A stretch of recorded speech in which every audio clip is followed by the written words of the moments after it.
What the hell? Amy? Is she dead? Yeah, she's dead. Officer, I didn't do it, I swear.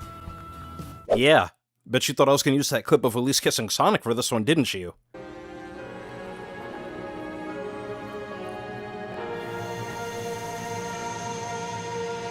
Hello everybody and welcome back. My name is Argonaut, and in this one, we're going to be taking a look back at 2006's Sonic the Hedgehog, or rather what many people call it, Sonic 06, the game that's regarded as one of the worst Sonic games of all time, and just in time for its 20th anniversary, including its development history, story, and gameplay, as well as my thoughts on it, and oh boy do I have some thoughts. With all that being said, if you like this video and want to see more like it, then feel free to click that subscribe button to keep up with me. I'd really appreciate it. And, now with all that shameless promotion out of the way, on with the video!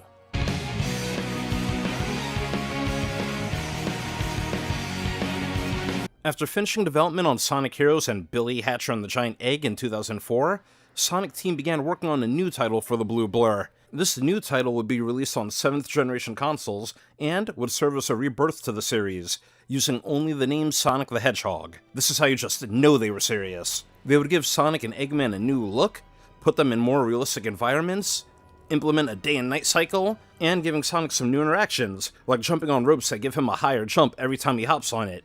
It would even use the cast from the anime Sonic X to voice the characters, all in time to be released in 2006 on Sonic's 15th anniversary. But, unfortunately, surprise surprise, the game had a very troubled development cycle. In March of 2006, Yuji Naka, the head of Sonic Team at the time, left the company to start his own company called Probe, saying that he wanted to develop all new original games instead of just working on Sonic. Supposedly, in a tweet in 2022, he claimed he was forced out from Sega after talking to upper management about the poor pay rates and working conditions of the staff. Now, I don't know what happens behind closed doors, so take that if you will. But either or way, Sonic's father was gone, and this essentially left the ship without a captain. And on top of that, when he started his new company, he also took 10 members of Sonic Team with him, cutting the staff down. To make matters even worse, Sonic Team had to develop it to run on the PS3, 360, and Wii, but there was a problem with the Wii version. Specs-wise, it was proving to be too underpowered to run the ambitious new title, and so Sega, in all of their glory, decided to split the Sonic Team in half to simultaneously develop two games. One team would still be working on Sonic 06, and the second team would be developing an all-new title for the Wii that would later on become Sonic and the Secret Rings. And this all happened before Yuji Naka left. Now, throw in the fact that throughout all of this, Sega refused to move that 2006 deadline. They just had to make it in time for a fictional character's 15th birthday. But throw all that in, and you've got yourself a recipe for a mess. Sonic 06 would go on to meet its release date, and be released on November 14th for the 360, and on January 30th, 2007 for the PS3. But, unfortunately, due to the high corporate pressure and heavy time constraints, features had to be cut from the game, including the online multiplayer it was supposed to have, because yes, this game was actually going to have online multiplayer, along with the concept of the day and night cycle being cut, as well as certain power-ups for the characters being cut, among other things. On top of that, due to the time constraints, a lot of bugs, glitches, and issues that were reported by the quality assurance team went ignored, and were left in the final game, meaning an incomplete beta version might as well have been what the public received. But now that we're done with the development of the game, I'm going to move on to talking about my first time with the game.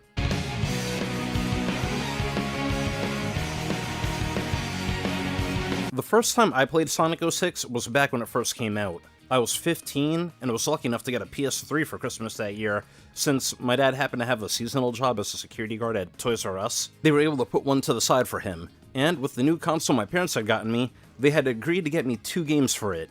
One was Resistance Fall of Man, and the other was Sonic 06, although I obviously had to wait until late January for it. But when I got it, I actually remember enjoying the game.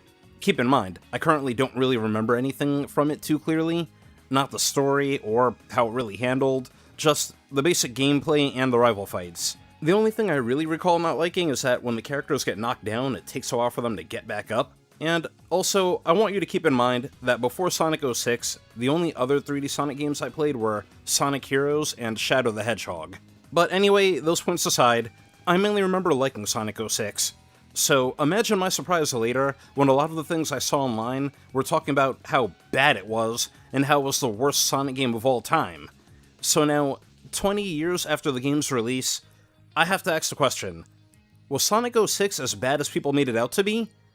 Or have people just given this game a worse reputation than it actually is? Let's find out as we move on to talking about the story of the game.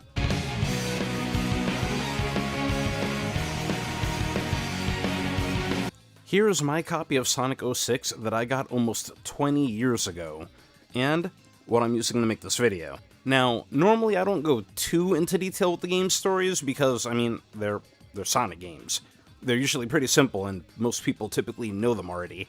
But I'm going to make an exception for this game since I don't think anyone's having a burning desire to go out and play Sonic 06's story anytime soon.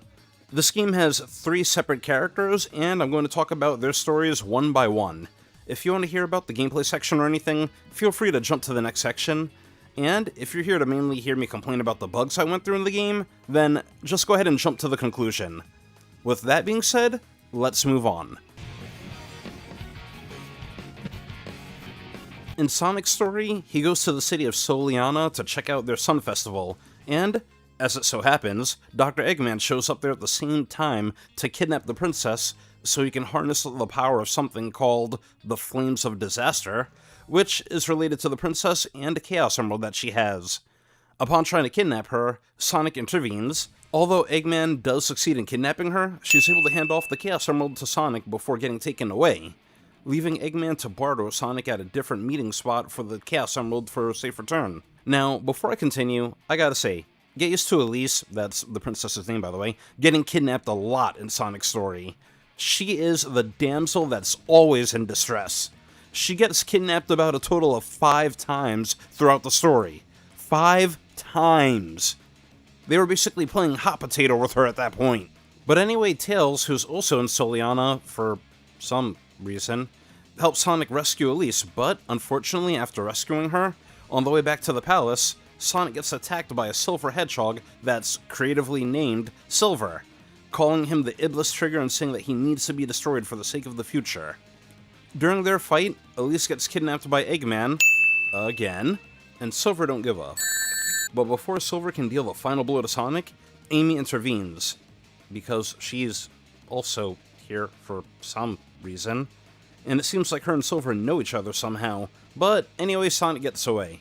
After meeting up with Knuckles, who Eggman left a message with for Sonic, Knuckles, and Tails head to Eggman's base, where Eggman is able to trick Sonic into giving up the Chaos Emerald, and use the latest machine, the Solaris prototype, to send Sonic and friends somewhere in time, while explaining why he wants the Flames of Disaster.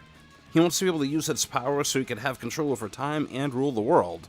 And now, okay, I just gotta stop and say, what the hell is Knuckles doing here? In Sonic Adventure 1 and 2, the only reason he ever left Angel Island was to gather the shards of the Master Emerald. And in both games, he basically ignores everything going on with the main plot to gather the shards. So, why is he all of a sudden randomly in Soliana?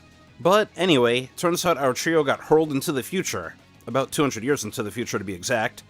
The cities are destroyed, wrecked, filled with a ton of flame creatures, and we also see Shadow and Rouge?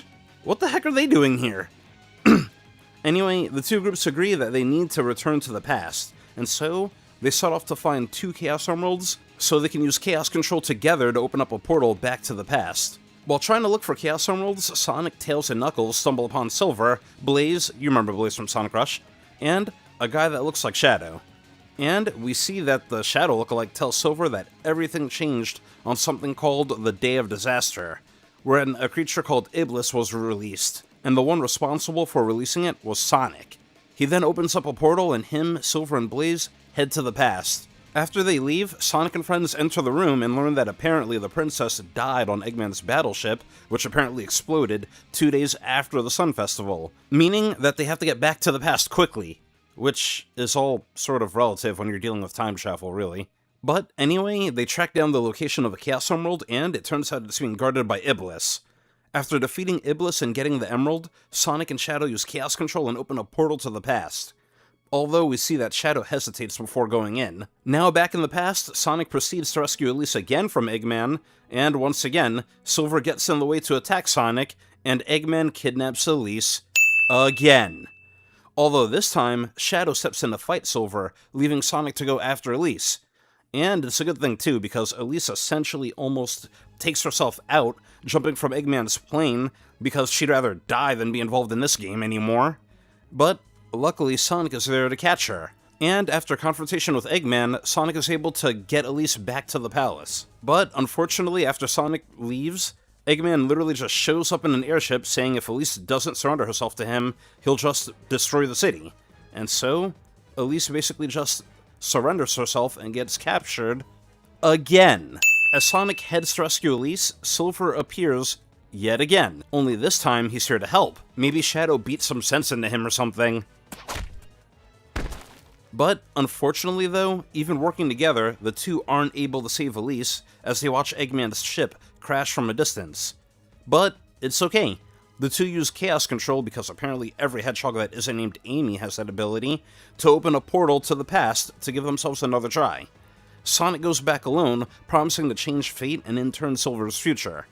This time, in the past, Sonic's able to make it to Eggman's airship as it's taking off, and after one final confrontation with Eggman, Sonic makes an epic escape with Elise, barely making it out, and his story ends with the two laughing over what they just went through. But, now with Sonic's side of the story, let's move on to Shadow. Shadow, who's now working for Gun, the same agency that killed Maria, is sent to Eggman's base to rescue an agent.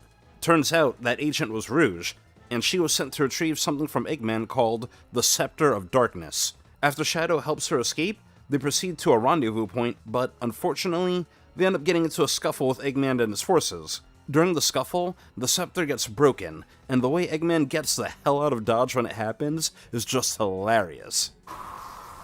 It's no use! Pull back! Pull back! Pull back! But out of the scepter comes a darkness that ends up absorbing Shadow's shadow, and it takes on Shadow's form, declaring itself as Mephiles the Dark. It seems that it knows Shadow from somewhere, and promises to pay him back for whatever he did to him in the past by sending him on a one-way ticket to oblivion, before opening up a portal and sending Shadow and Rouge to the future. Guess we know how they got to the future now, along with who the Shadow lookalike is. But, okay, just for 1 second, can you imagine if Mephiles accidentally absorbed a Rouge's shadow instead of Shadow's? Because she was right next to him. But anyway, we already know what happens after Shadow and Rouge go to the future. They end up meeting with Sonic and friends, get the Chaos Emeralds, yada yada yada.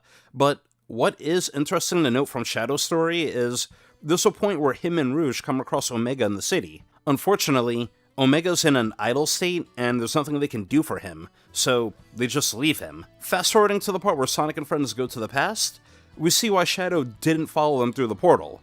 Just as he's about to go, he sees Mephiles, and decides to pursue him instead, which is a bold move, since he doesn't have any Chaos Emeralds at this point, and Sonic's not around to use Chaos Control with, so there's no way for Shadow to go back to the past.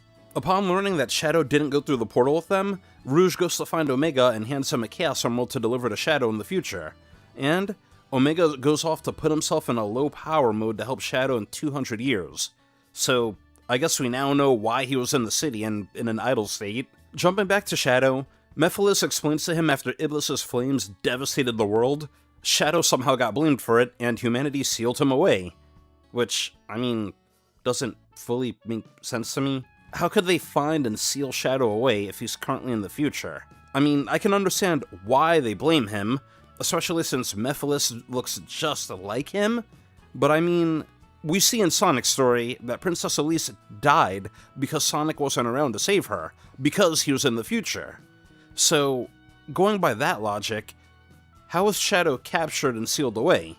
It doesn't feel like this game was going for multiple timelines here. But, you know what?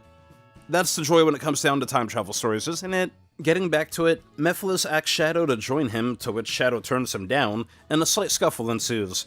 But just before Shadow loses, Omega joins the fight and they defeat Mephiles.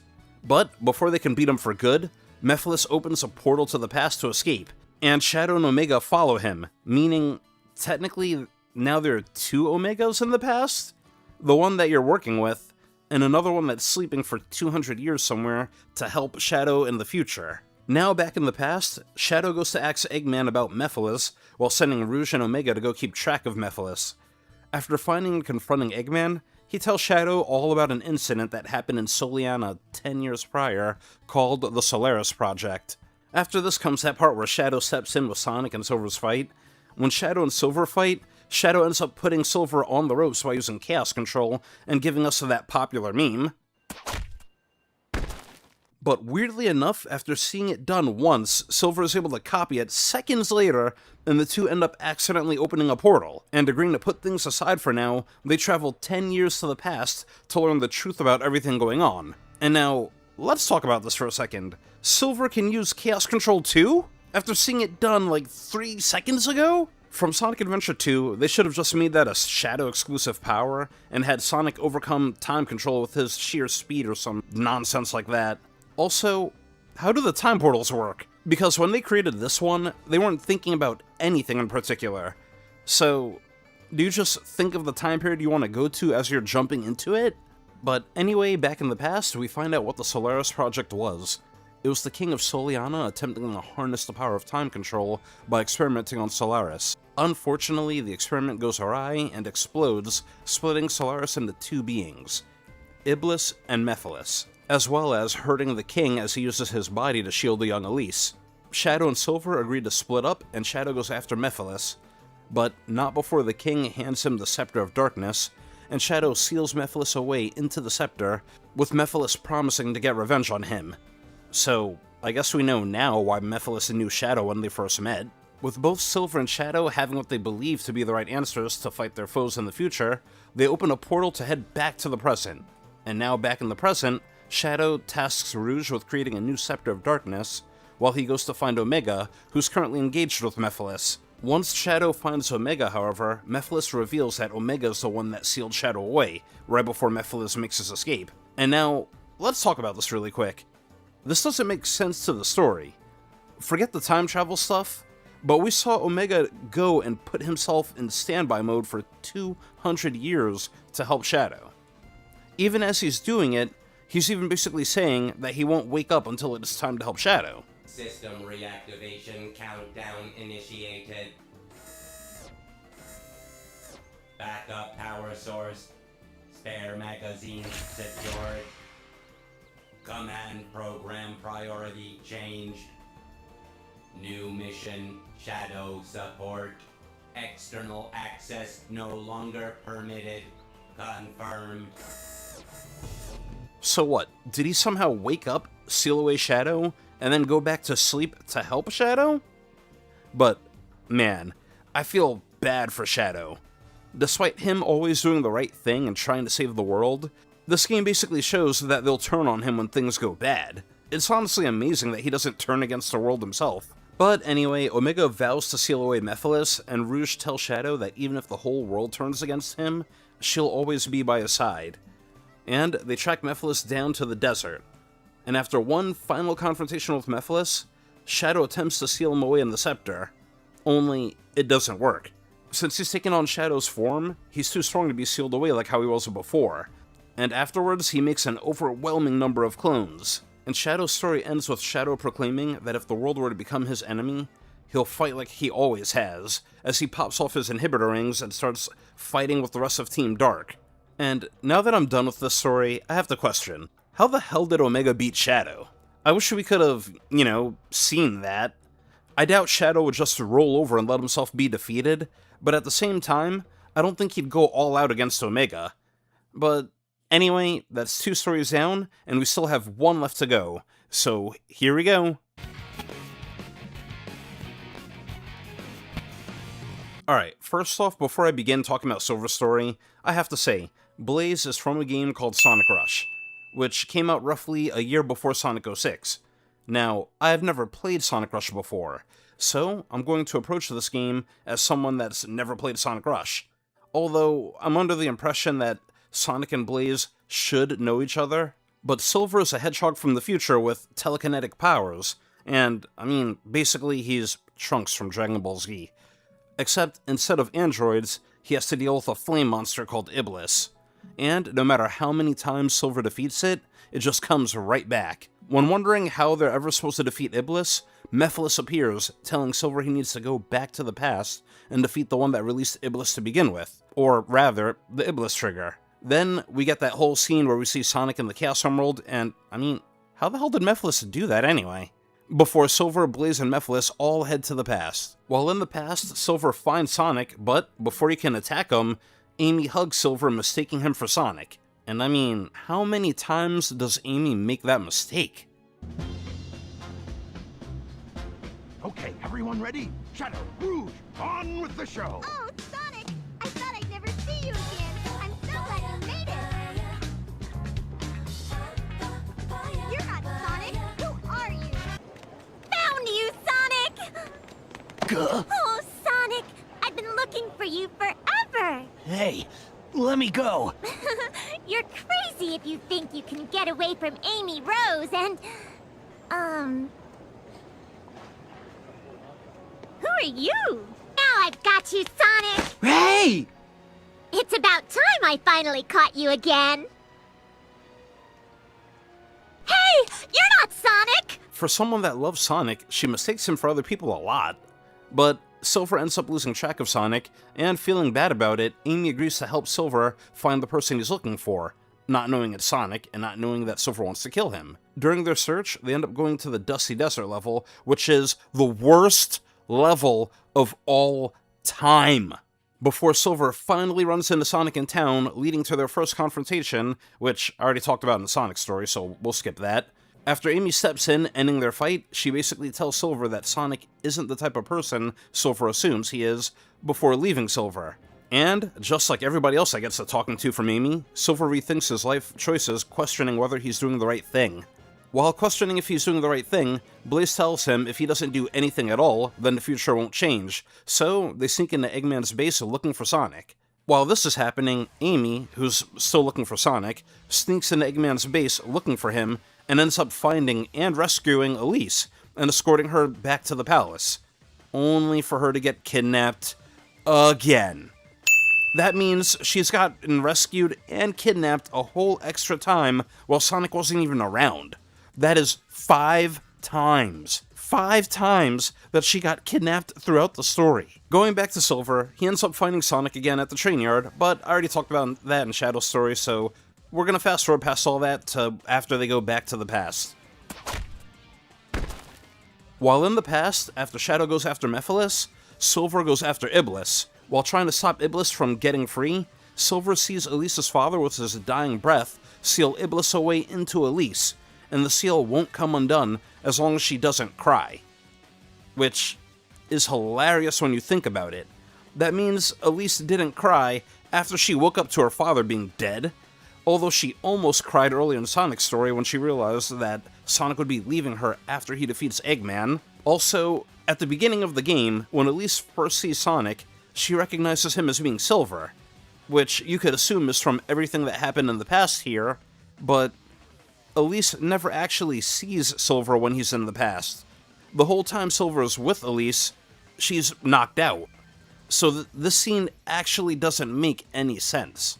But moving on, after seeing this, Silver and Shadow end up returning to the present, where Silver realizes, finally, that Sonic isn't the Iblis trigger, and tries to actually help Sonic rescue Elise. But, as you already know, they didn't make it, and they use Chaos Control so Sonic can go back in time to try again to rescue her. Keep in mind, Blaze is here throughout most of this game, and should know who Sonic is, but I guess the devs did a soft reboot with that or something, because Blaze and Sonic never actually interact, let alone showing any type of hint that they know each other. Also, again, the portals in this game are weird, because Sonic jumps through this portal and goes back to the past, but Silver and Blaze use the same portal and go to the future. But Silver actually travels back to the future to have one final confrontation with Iblis, where after he defeats it, he tries to seal it into himself. Unfortunately, this doesn't end up working though, because Iblis doesn't recognize Silver as being a container for it, but yet Blaze is able to do it because she... My soul is already lit with flames. I will be accepted. And asks Silver to stop time for her and seal her away in another dimension, which Silver isn't able to do because they're too close. So she ends up sealing herself away in another dimension, or vanishing, or something. And Silver's story ends with him watching as the sky clears up for the first time after Blaze vanishes. Okay, now that we're done talking about the story, let's move on to talking about the gameplay of the game.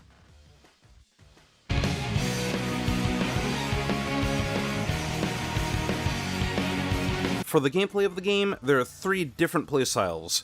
First off, there's Sonic, whose playstyle is mainly focused on his speed. He can pretty much do everything that you remember. Homing attack and spin dash, although I found his spin dash to be pretty terrible in this game compared to Sonic Adventure. You can't even really use it unless you're standing still, and it doesn't really shoot you that far, so I gave up on using it pretty quickly. Sonic also gets these high speed sections where you can't control the speed, and you're only able to steer him through obstacles. I like the concept of these, but I actually had a lot of trouble controlling him here.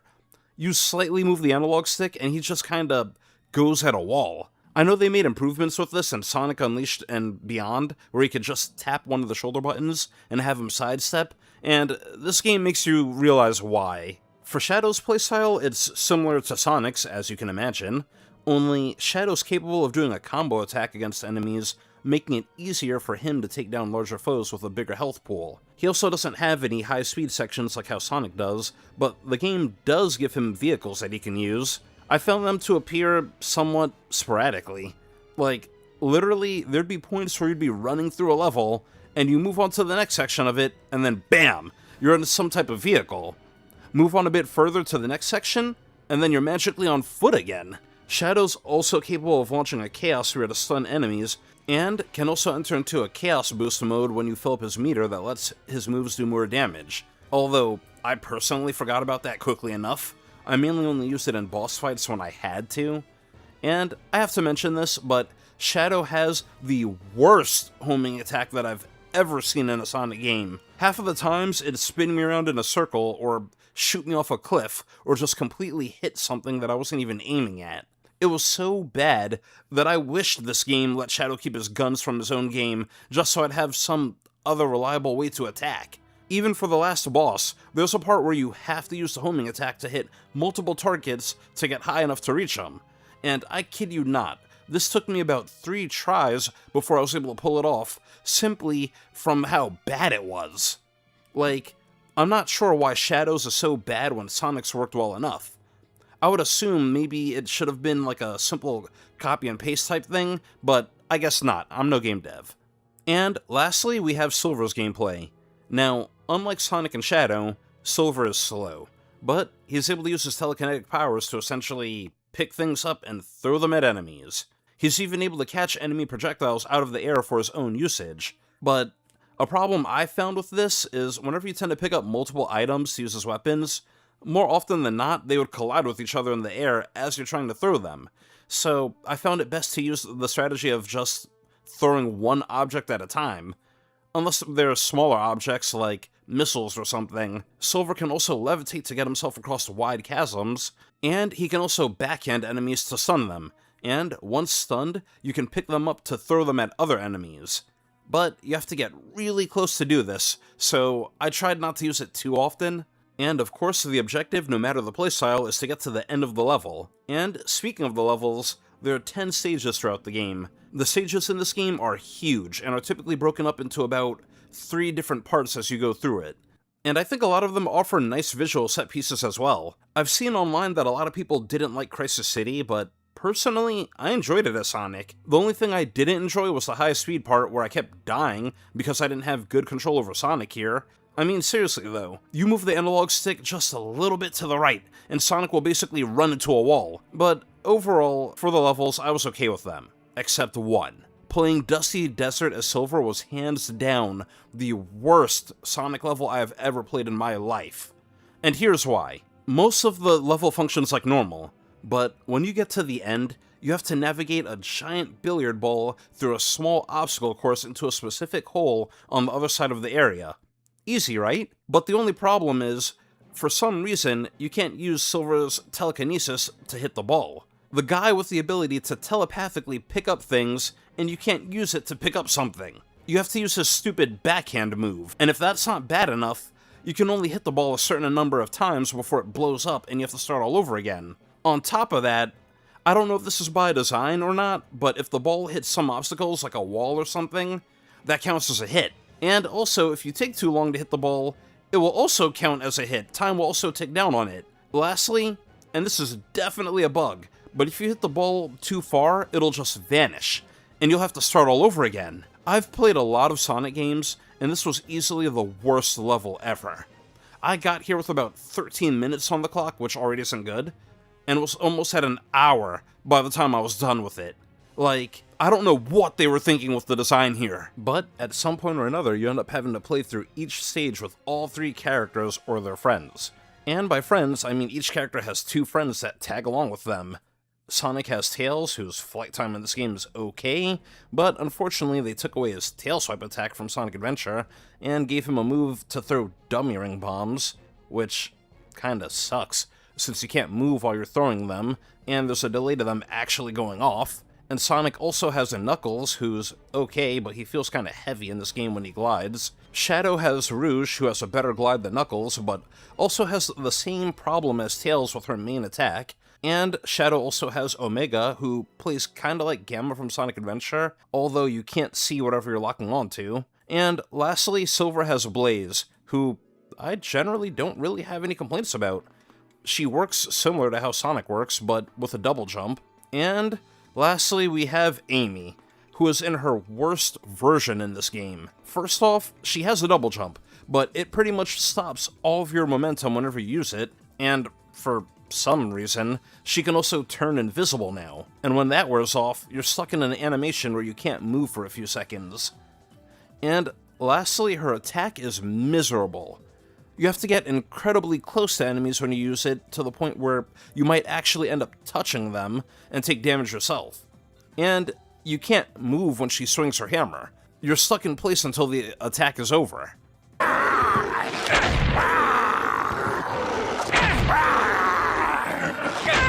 And now that we're done talking about that, hub worlds also make their return in this game. Haven't really seen those since Sonic Adventure. And this was the game that made me dislike hub worlds. You get 3 separate hub worlds that let you explore Soliana, but I found it to be a pace breaker and a little bit of a time fluff, since you have to spend a fair amount of time finding where you need to go, along with figuring out what you have to actually do to gain access to the area, because I swear, these town people do not care that their princess got kidnapped. They will get in your way left and right to prevent you from moving forward. There's even a side mission at one point where you have to figure out who the captain of a squad is before you can move on to the next area, since he doesn't want to help. Just to realize, the captain is the guy that gave you the side mission to begin with. And it's like, dude, do you realize your princess was kidnapped? And speaking of which, you're also able to tackle side missions while in the hub world. These help you get extra currency to use in the shops, but I stopped doing these pretty quickly, because this game has atrocious load times. And by that, I mean full 30-second load times. And when you do a side mission, you get hit with the initial load time, a dialogue box, and then another 30-second load time, followed by the mission, which usually takes about maybe 1 or 2 minutes, then another 30-second load time to give you your ranking, followed by one last 30-second load time to put you back in the hub world. So that is 2 full minutes of load time every time you do a side mission. Also, another reason I tended to skip them was because, chances are, you'll get more than enough currency from playing the main missions to buy whatever you need from the shop.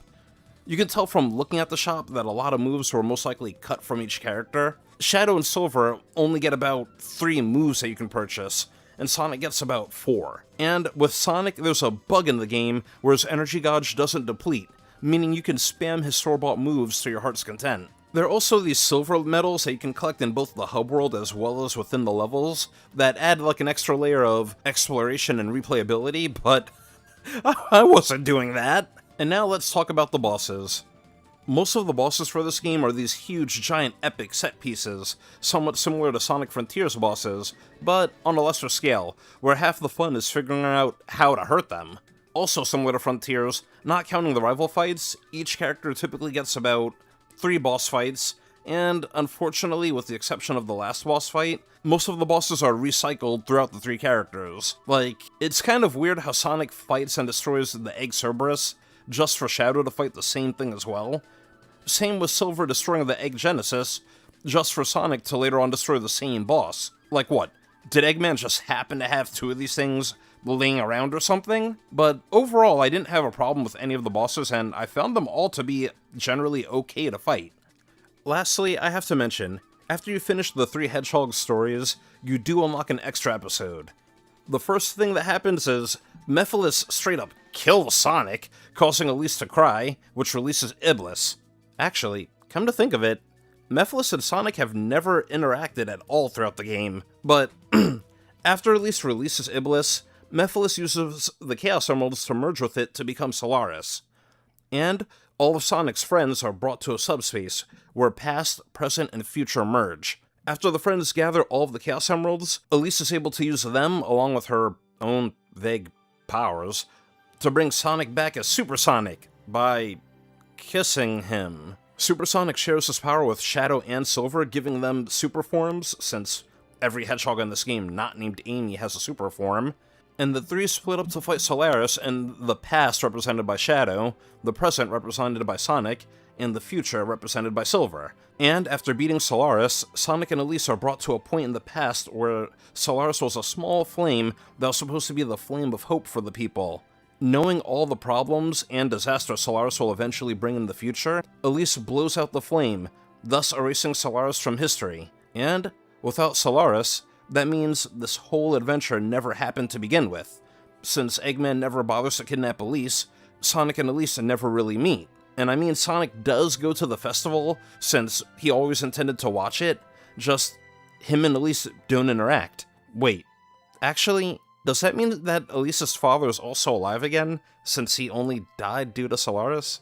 Also, without Iblis being around, Silver's future isn't messed up anymore. But, okay, all of this is kind of funny when you think about it. Sega both released a bad game, and at the same time, retconned it so it never happened to begin with, all in one story. But for the gameplay of the last battle against Solaris, you basically just fly around in a circle while holding R1 to charge up your energy gauge before attacking, and rinse and repeat with all 3 hedgehogs to win. Although you do have to cycle through your characters every time you hurt Solaris. And speaking of which, I did enjoy that you could swap to any other character at any time with the tap of a button. And when you do that, your background characters gather more rings. The battle feels somewhat epic, despite the fact that you're not really doing much. If anything, let's be happy that it wasn't like Sonic Forces, where they didn't give you a supersonic level at all. But, okay, now with all that aside, let's move on to how the game did after it released.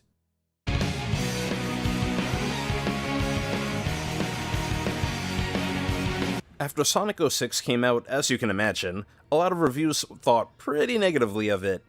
As time went on, opinions of the game didn't get any better, with most people now thinking of it as one of the worst Sonic games, giving it quite an infamous legacy. And from what I was able to find, the game sold over 800,000 copies within 4 months, and Sega would ultimately delist the game from digital storefronts in 2010 to protect the Sonic brand.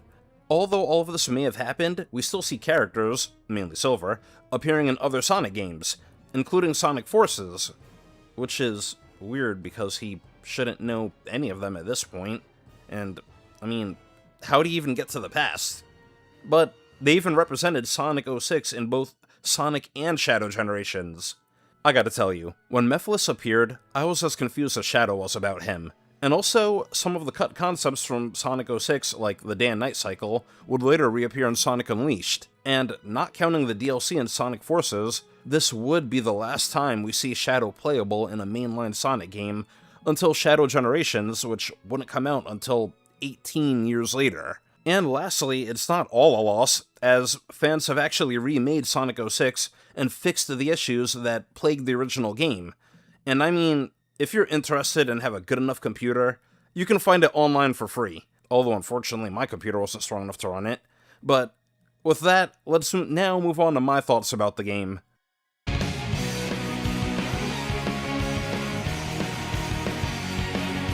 Okay, now before I give my full thoughts, let me talk about some of the bugs I went through in the game. I already talked about a couple of them, like Shadow's inconsistent homing attack, the 30-second long load screens, and the Dusty Desert issue. But first off, the frame rate would spike downwards constantly. This happened when I was playing as all three characters, but it was the worst with Silver, probably due to all the on-screen items that he's able to weaponize. But here in my fight against Silver, for example, you can see my frame rate spiking down as Silver throws me. My frame rate dropped, but yet his was fine, allowing him to basically trap me in an infinite loop where I couldn't move. I also had one instance where I was playing a Sonic mission, and the game wouldn't allow me to turn around until I just straight up fell through the stage. One of my cars randomly blew up when I was playing a Shadow. And when I played as Silver, the AI companions had points where they would just spawn dead, which was weird. And of course, on top of all of this, the camera was abysmal, because why wouldn't it be? With the loading screens, the only time it really got to me was during a mission as Sonic, where he had to fight a squad of enemies without getting hit. Now, imagine going through a loading screen, seeing a dialog box, going through another loading screen, before failing the mission because a stray bullet hit you, then going through another loading screen, seeing the NPC tell you that she failed, then going through one last loading screen just so you can try the mission again. That's 2 minutes dedicated to the loading screen. But besides that, I was more or less able to live with it. Overall, this game was playable. I had a fair amount of fun as Sonic, and could see why I had positive memories of the game. The levels were huge, and some had really cool designs, and the high-speed sections were a fun new concept. Although I had progressively less fun with each new character that I played with, Silver being my least favorite. But hey, at least it felt like his story went by fast. But years from now, I promise you, I will be waking up in a cold sweat with memories of playing Dusty Desert of Silver. Here's my recording of when I first played it. Fuck this level. Fuck this level. Fuck this level. Fuck this level. Fuck this level. Fuck this level. Oh my god, I'm never playing that level again. Oh my god, I'm gonna have eternal nightmares about that. I need to pull it Holy together. shit. Speaking of the other characters, it's random that Sonic's friends were here. None of them knew he was coming here, besides maybe Amy who stalked him. Sonic even says it's been a long time since he saw Tails. And why is Knuckles here? He just randomly decided to say screw Angel Island and come check out the festival? But even worse, this game really crapped on Amy as a character. In my Sonic Adventure video, I talked about how surprised I was at how independent Amy was in that game, and how my image of her in the early 2000s was just being Sonic's stalker. Well, in this game, she's exactly that. Her whole reason for being here is she's chasing Sonic. What happened to the girl from Sonic Adventure that said she needs to be more independent, or that she's gonna solve her problems on her own? Where'd she go? Also, I just have to say, I hate Omega's voice in this game. Coming off of Sonic Adventure, it's a huge change from how Gamma's voice was. The one that defeats and seals you in the future is me. Hand me the bird. Nope. Quietly hand over the bird. No, never. Why not? I don't need to tell you anything. I wish they did something similar here instead of making it sound so robotic. Gamma's was robotic, but at the same time had some personality to it, you know? I also find it funny that while this game is called Sonic the Hedgehog, he didn't have too much to do with the overarching plot. While him and Eggman were playing Keep Away with the Princess, Shadow and Silver are out here fighting two different parts of Solaris. And speaking of the princess, it's weird that this game tried to come up with a love story between them. Like, there's even a mandatory mission where you have to choose who you love between Elise and Amy. I mean, of course I picked Amy, cause Amy fan for life! Now, the question I asked at the beginning of the video was, is Sonic 06 really that bad? And overall, I had a genuine fun with Sonic 06 at some parts, as well as a ton of frustration and confusion at other parts. I liked a lot of the new mechanics that they tried, and I was actually cool with this redesign in this game. You can see genuine glimpses of the game that this was intended to be. And it generally pisses me off that due to a fictional character's birthday, as well as Sega bigwigs wanting to get the game out with the launch of the new console generation to maximize their profits, that this game was even allowed to come out in this sorry state. You're basically paying full pricing to be a beta tester. But I'm happy to see that Sega now is willing to take chances with Sonic again. If anything, this game should have shaken up the franchise the way that Sonic Frontiers did. Now, if you don't mind playing with bugs, then I think this game is fun to play through once, as Sonic. But seriously though, just download Project 06. And those are my thoughts on Sonic 06, Sega's ambitious, and mistreated, next-gen Sonic game. Did you agree? Did you disagree? What are your memories of Sonic 06 if you've ever played it? Let me know in the comment section down below. I would love to hear from you. And thanks so much for watching, guys. And here's what's coming up next time. Sonic, that's a good look for you. Festive. So long, friend.